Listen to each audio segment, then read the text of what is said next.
Hi everybody, I'm Marcus Bean and I am here for our virtual Ludlow Food Festival this weekend, and we're at the lovely Redford Barns in Shropshire. As you know, this year unfortunately we can't bring our normal food festival to Ludlow and to the castle, so we're trying to bring something a little bit different, but most importantly we're trying to bring something to everybody on the social channels across all of Ludlow Social to be able to allow you to understand why Ludlow Food Festival is so important, a little bit about some of our producers, some of the people who love and support us, who come to festival, and this is what it's all about. So I'm going to be doing some producer chats over the weekend and giving you a bit of an insight into people who love and support Ludlow. So without further ado, on our next producers chat we have the lovely Camilla from What a Pickle. We've got some incredible bits here which I'm going to get her to talk to about just in a little minute, and this is your products here, which you've got some amazing flavours, and I know about this because we do actually stock this in our farm shop Brompton. That's so lucky. I'm already a customer, so we were on a good start.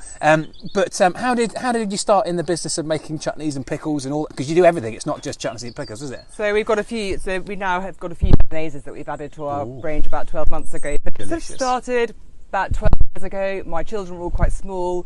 I really wanted them. I've been an obsessive foodie for as long as I can remember, and I wanted them to be as enthusiastic about food as I was.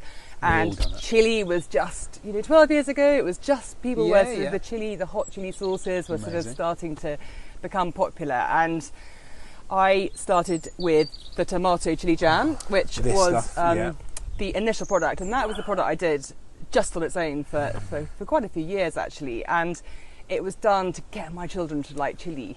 I didn't want them to have copious quantities of tomato ketchup on their food. And I thought something different. A little bit of chili on their food would be really great. And so that's how it started. And then I had a friend who had a mobile deli delivery company, and she started buying it from me. And then I got a bit braver, and I went to some butchers and delis, and it grew. And it grew and grew to the point that I was making tomato chili jam pretty much sort of all the daylight hours. And I used to sort of start, my children were still at school, and they all went to school smelling of tomato chili jam. There could be worse things they could smell. Chili was called chili, and it was a bit of a family sort of bit of a joke. And but I then had to find sort of somewhere else to produce it, and then it got to a point where I outsourced my production to a really great local company, and then I started doing other products. Wow. And it grew and grew. We now supply, well over 120 independent shops sort of throughout the UK, and we do quite a lot online. And that's. But you're of course based in Shropshire, so you are a Shropshire business. I am a Shropshire obsessive. I love everything about Shropshire, and the Ludlow Food Festival has been a great sort of part of sort of what we do really. I started probably exhibiting there about sort of 7 or 8 years ago, and we've been sort of, we haven't gone every single year since then, but we've sort of we've probably done at least 6 festivals, and it is just, it's been a sort of, it's just a great, the atmosphere there is fantastic.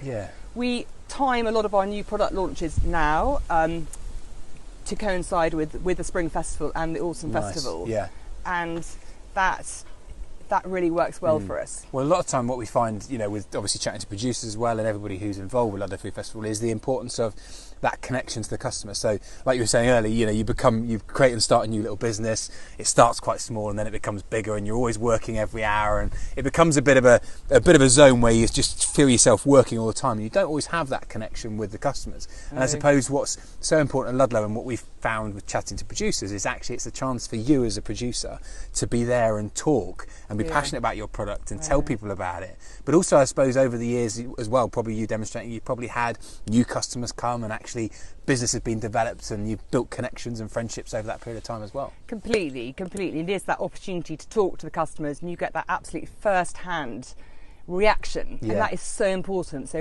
I'm just thinking about our fig and mustard sauce that we launched a couple of years ago. Fig and mustard, that I haven't sounds actually delicious. got that one here, but we launched that 2 years ago at the Autumn Food Festival, and it was just seeing the reaction, and you get it to a point where you've tried it on all your family and your friends, and they've given you all of the sort of feedback, but then you need unbiased feedback, which is what you get with, and because they are real foodies that come, they really tell you. Yeah. And so quite often, sometimes we've slightly adjusted things. If, you know, the same thing has been said more than a couple of times, we go, right, they got a point, and we do something about it, so that the final product that goes into the shops and the final product that we settle on is as pretty perfect as it can be. And I think that's the thing. I think without somewhere sort of like Ludlow where you're getting that interaction, and actually the good thing about Ludlow, I think over the years it attracts a certain type of people who love food, obviously most importantly, but they come to the area because they love the area and the producers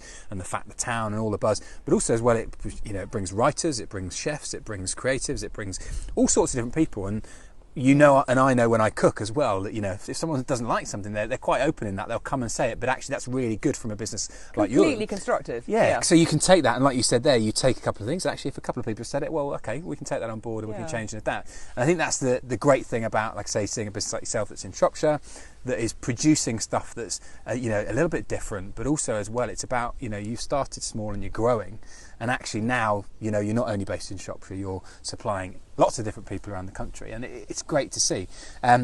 What would it mean if we did lose Ludlow Food Festival? Because of course we don't, and that's why we're doing the virtual. But I would go into a huge. It would be unbelievably sad, not just for us as the producers, but like you say, for all of those people who, so many people will say it is the highlight of their year. It would be devastating for Ludlow as a general, for the economy generally in Ludlow, because people come and they stay, you know, they stay in accommodation, and they will, you know, they will make a whole weekend of it. So it's not just really us as